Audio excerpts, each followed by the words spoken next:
The following is an EHC media production.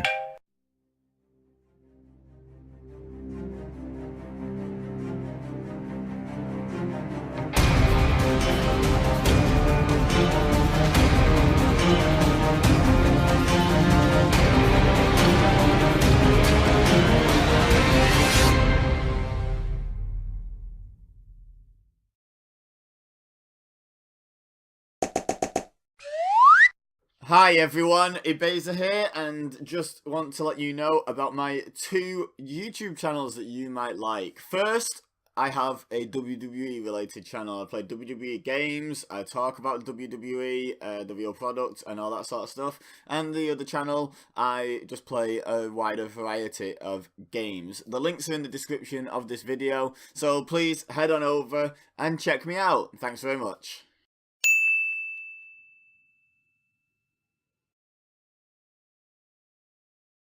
EWA.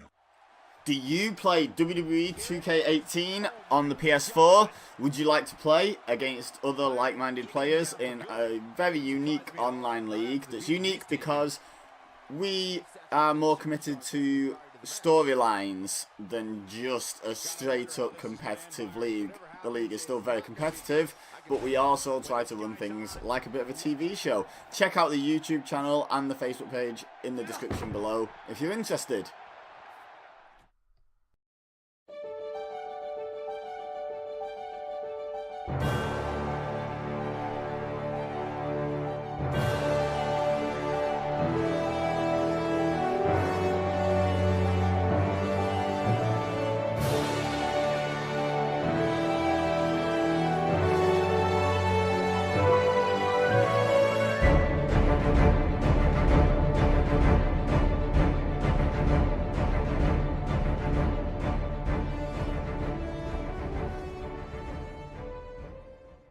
Yo, alright, get my face. It is March 23rd, 2018. WrestleMania is like 2 weeks away. And as you know, I went to Elimination Chamber. That was amazing. But as far as I knew, I wasn't going to be able to make it to WrestleMania because of a lot of issues. It's a lot of money, it's a lot of time off work, it's a lot of I'm scared to fly, a lot of issues.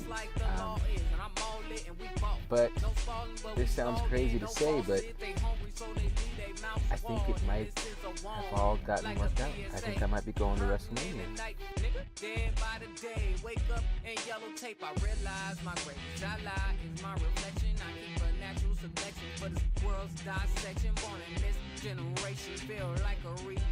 Hello and welcome to episode 3 of RWT UK. My name is Ep3. I have two YouTube channels, both are linked in the description, and I am qualified to talk about NXT UK on this show because I'm British. That's my only qualification.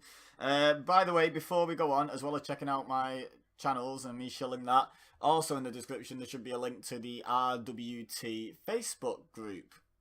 Please go ahead, join the Facebook group, join in conversations, talk to me about NXT UK, talk to me about other wrestling related stuff, talk to all the other members about stuff. It's a great community, get involved, it's a lot of fun. Don't forget to subscribe to this channel as well so that you don't miss any episodes of RWT UK and also all the other great podcasts that we have going up every single week, if not more frequently in some cases.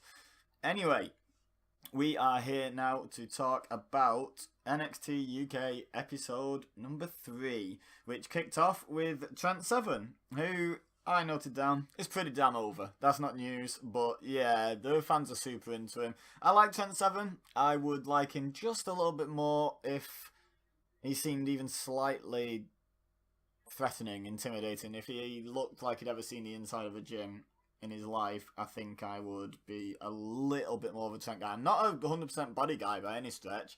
I just feel like it's a disconnect for me with Trent Seven, but I think I've expressed that before.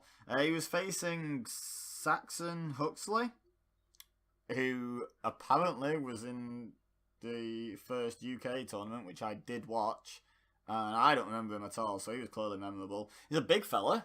He was tall. He was fairly muscular. I think he skips leg day quite a bit though. But yeah, I do not remember him at all. He towered over Trent Seven though. He was a good 3, 4, 5 inches bigger than Trent Seven, I would say. He was a lot taller. And just as I made a note actually that he skips leg day, and as I was writing it down, Trent Seven did like an escape from, I think it was like a wrist lock, where he did like a couple of squats and the timing just tickled me, so I made a note of that as well. Okay, this match. First of all, this Saxon Huxley guy did some weird move. I don't know if he botched a Fez press or if he meant to hit Trent Seven in the face with his belly. I say belly. If you've not watched it and you're trying to picture this guy, he's not like got a belly. He's not a fat guy. He was reasonably well built, especially like upper body wise. So it wasn't like a big fat guy belly bump attack that you get sometimes. He whipped Trent off the ropes and then jumped up and just hit him with his stomach to the face, which I think would hurt your stomach as well. Not sure what that was about. That stood out to me. The crowd stood out to me. The crowd were the most entertaining part of this match, I would say. They were super into this episode. I think they've been into the previous episodes, but I noticed them more frequently in this episode. So I think, they were getting a bit rowdy by this point, because I think all the episodes we've watched so far were recorded in a single sitting, like back to back to back. I believe. I'm not sure. But whatever the reason, they were a lot more rowdy. We had "Are You Jesus" in disguise, a couple of other Jesus chants. Yeah, they were pretty entertaining because this guy had long hair and a beard. In case you haven't fathomed that. Trent Seven's got some loud chops. They must sting. Like they were making some serious impact. And another notable move was the move he won the match with. I did not know Trent Seven used a burning hammer, and I did not know that I would see a burning hammer in a WWE ring in 2018. Okay, it was a watered down burning hammer. It was in no way, shape or form even close to landing on his head. I get that. I'm not complaining about that because I don't want people landing directly on their head. I'm a bit beyond that sort of barbarian I want to see them hurt each other mentality. I know it's got to be safe as well as looking like they're fighting. But yeah, I was just surprised that because it doesn't matter how safe you can make a pile driver look, it's still banned because it's potentially dangerous. And I would have thought the burning hammer got the same treatment, but apparently not. It was an okay match. It was very formulaic. This has been my complaint with NXT UK since it started. A lot of the matches have just been very standard. Heel dominates face, babyface come back and win, or then potentially heel somehow gets the upper hand and still wins. But very formulaic heel babyface dynamic matches, and with no huge amount of backstory behind them, or none at all in this case. It needs a little bit more than that in ring, I feel. So it's the same complaint I've been saying week in, week out, and match in, match out. But it really is how I feel about this show so far. Is it doesn't. None of the matches have up to this point that I'm currently talking about have felt special. Okay, bear with me for the rest of the episode, but nothing up to this point has felt super special. Dar versus Dunn was a good match. I'm not gonna complain about that. But other than that, which is, let's face it, it's Pete Dunne. I haven't felt like anything was utterly amazing. But that's how it is. One thing I did notice was Mustache Mountain came out on week 1 and declared they wanted the NXT UK Tag Team Championships when they become a thing. And, they were... That's what they were gunning for. And then on week 2, Tyler Bate had the singles match, and he talked about him wanting the UK Championship. And then on week 3, Trent Seven has a singles match. So they came out, they talked about wanting to win tag team titles, and then they don't tag team. They just have singles matches. Not even at ringside for each other, or anything like that. Not even against like common enemies that are a tag team. As far as I'm aware, Wolfgang and whatever his name was, Saxon Huxley, aren't a tag team. I've not heard that, so I don't know. A bit of consistency, a bit of building, a bit of story building would be lovely. After this match, we had a Coffee Brothers video package, which I actually wrote down. Maybe they're going to build towards Mustache Mountain versus the Coffee Brothers, maybe to decide the first UK Tag Team Champions. Maybe that could be the final of the tournament they eventually do, or however they're going to settle it. I don't know. If any of this is already known, because it's not obviously broadcast live, it's pre-taped, please don't let me know in the comments or any other method. I'm enjoying speculating and learning by watching. I've not looked up any results. I'm not even slightly tempted to look up any future results. I'm quite happy being surprised as we go along by what happens. Even though it's pre-taped, that doesn't mean you have to read the results ahead of time. Doesn't mean you can't just enjoy it as you go along. So yeah, I feel like they could be building towards that. The timing of the video package straight after 27's match, probably coincidental, but it made it jump into my head that they're the only two real credible tag teams that have been really built up so far. There's another team being formed, but I don't think that's a tag team as such. I think that's a group of people with common enemies. It could become a tag team or even a stable. I don't know, but they don't feel like that at the moment. Let's put it that way. Anyway, next match, Flash Morgan Webster versus Mark Coffey. At one point in this match, Mark Coffey had Joe Coffey, his brother, or I assume it's his brother, they might be cousins, I assume they're brothers. I think they're the Coffey brothers, yeah, I'm pretty sure. 90% sure. Anyway, he had Joe Coffey in his corner, but Flash Morgan Webster didn't have Mark Andrews, which is odd, because basically the reason this match was happening was because 2 weeks ago, Flash Morgan Webster saved Mark Andrews from the Coffey brothers beating him down. So you'd think Mark Andrews would be like, yeah, I want to come out with you and help you out and what have you. I noticed Mark Andrews tweeted during this match. It was the first time I watched this, watched NXT UK live, as in live to air. You know, obviously I know it's not live, but as they broadcast it, I watched it and it's the first time.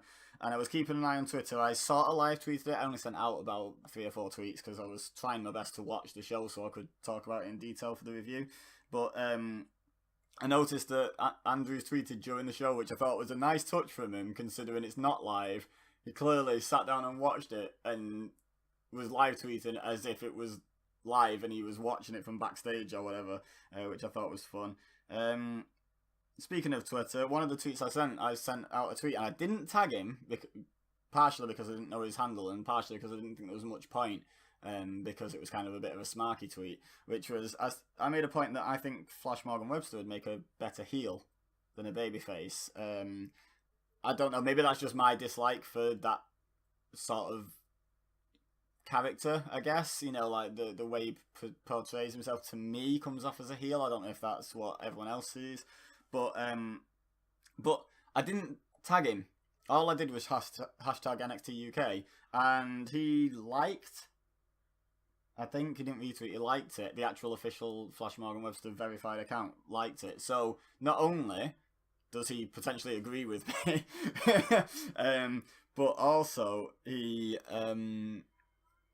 searches himself on Twitter and subtweets, like, because he had to search for his own name to find that, surely, unless he was just looking through all the hashtag NXT UK tweets and happened to see one from me. I don't know, but yeah, that was a fun thing to note. Anyway, he botched some I don't know what he was even going for, but he jumped off the middle rope, landed nowhere near Mark Coffey, luckily landed on his feet and recovered it pretty quickly into another move, and I think he ended up winning after an attempted distraction from Joe Coffey. He got rid of Joe Coffey and then won with a roll-up, I believe.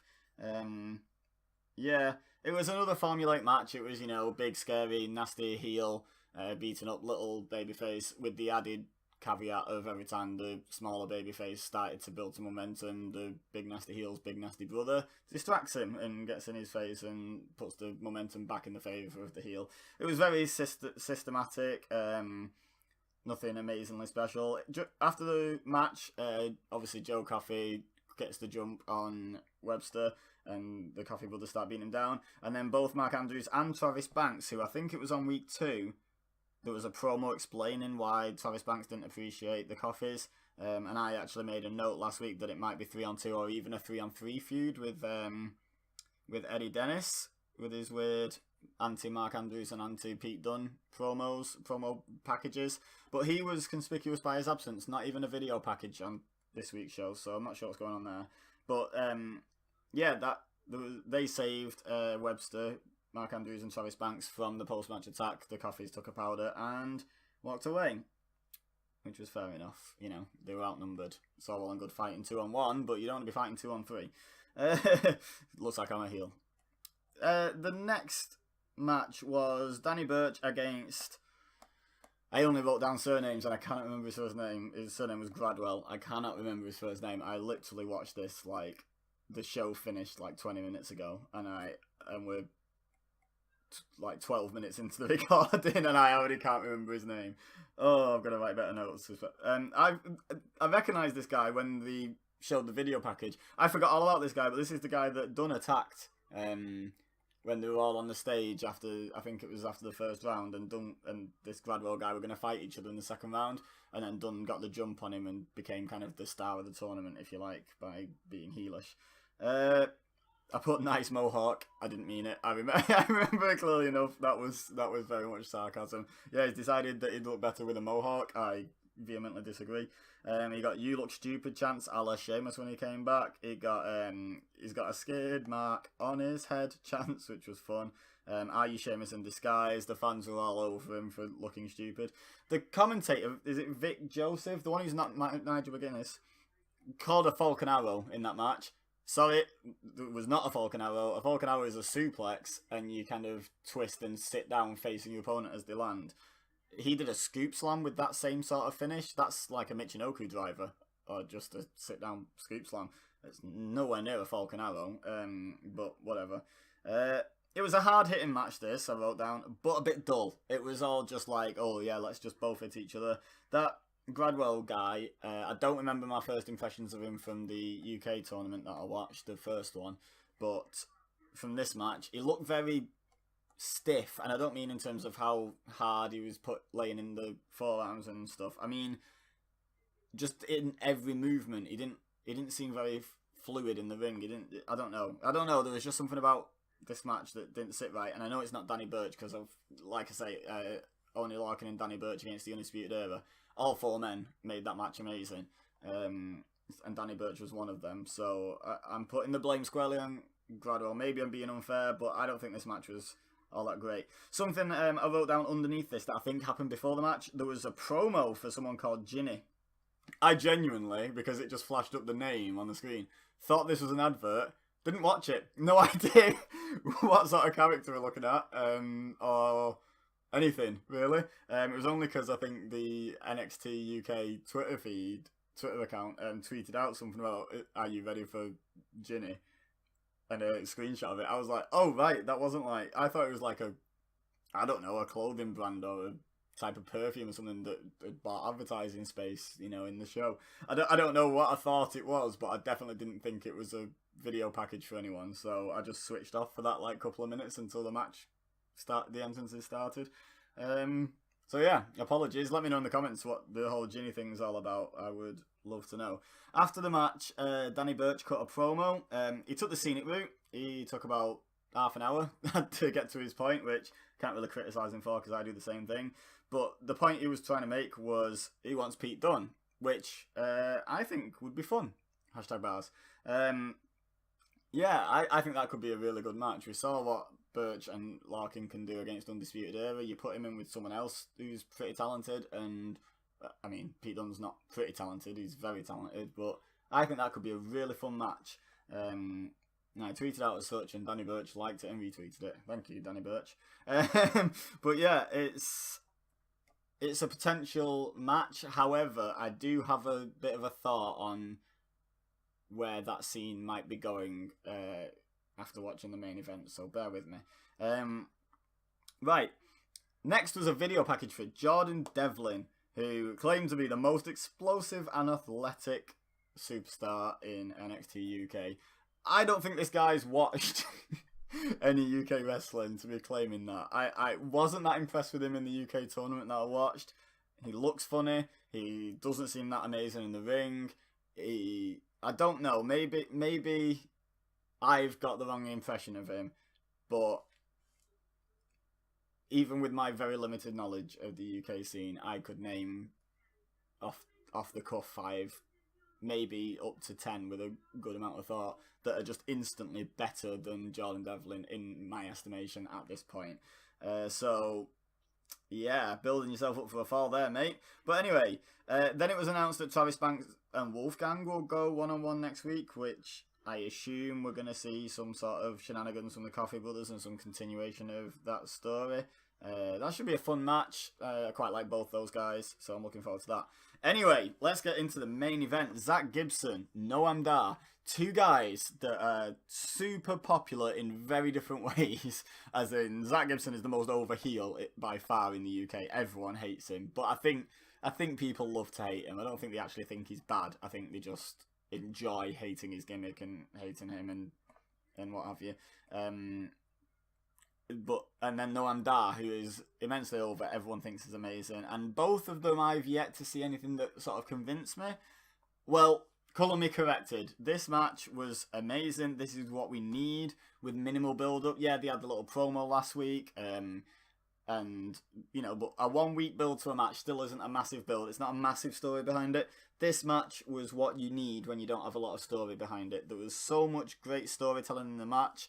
It was the Battle of the Submissions. Zach Gibson working on Noam Dar's arm for the Shankly Gates, is it called? And then Noam Dar working on Gibson's leg for the greatest named finisher in all of wrestling, the Champagne Super Knee Bar. Which, if you don't get that because you're not aware of Oasis, Noam Dar's a big Oasis fan, and one of their more iconic songs is called Champagne Supernova. And I'm sorry, but Champagne Super Knee Bar is such a good pun. Well done, that man. Yeah, but it was a really good story. I really enjoyed the way the match progressed, the way both guys sold their progressive damage to their respective limbs throughout the match. Really enjoyed it. Really enjoyed the fans. The fans just love getting all over Zach Gibson with the shoes off, the stand up, the sit down, do anything, breathe in, breathe out if you hate Gibson. That should be a thing, by the way. Just breathe if you hate Gibson. I don't know. I did make a note as they were coming out. I missed Noam Dar having an Oasis theme song when I used to see him on the UK Indies. I think it was What's the Story Morning Glory he used to have. And once he got in the ring and the music went off, nothing really could happen because the fans sang the remainder of the song, and it was just a really fun fan participation bit, on the show. Obviously, I know WWE aren't going to pay Oasis to use a song for Noam Dar at this stage. It'd have to be a much bigger deal before they consider using a licensed song for him. But I did make a note. I missed that. I noticed the referee had a bit of a mini heel turn where he wouldn't take off Noam Dar's shoe when they were all chanting "shoes off if you hate Gibson," which was a fun spot. Noam Dar trying to convince the referee to take his shoe off. That was a good laugh. Another thing I noticed: Noam Dar retweeted something during the match, and I don't mean he got his phone out on the screen as I was watching it and tweeted. I mean in real life. On my Twitter feed, Noam Dar retweeted something, which I thought was brilliant because, I mean, Mark Andrews before is, tweeting about the show, keeping kayfabe alive, pretending he's backstage watching it there and now. And Noam Dar just butchers that and is just like, no, I'm clearly not live right now. It is me using my, tweeting out, using my Twitter account while I'm in the middle of a fight with this large scouser. So, it just tickled me that I just saw Noam Dar's retweet. Oh, it says Supernova or whatever his name is on Twitter. Retweeted this, and I was like, that's not Noam Dar. And I clicked it, and it was. So, yeah, fun times.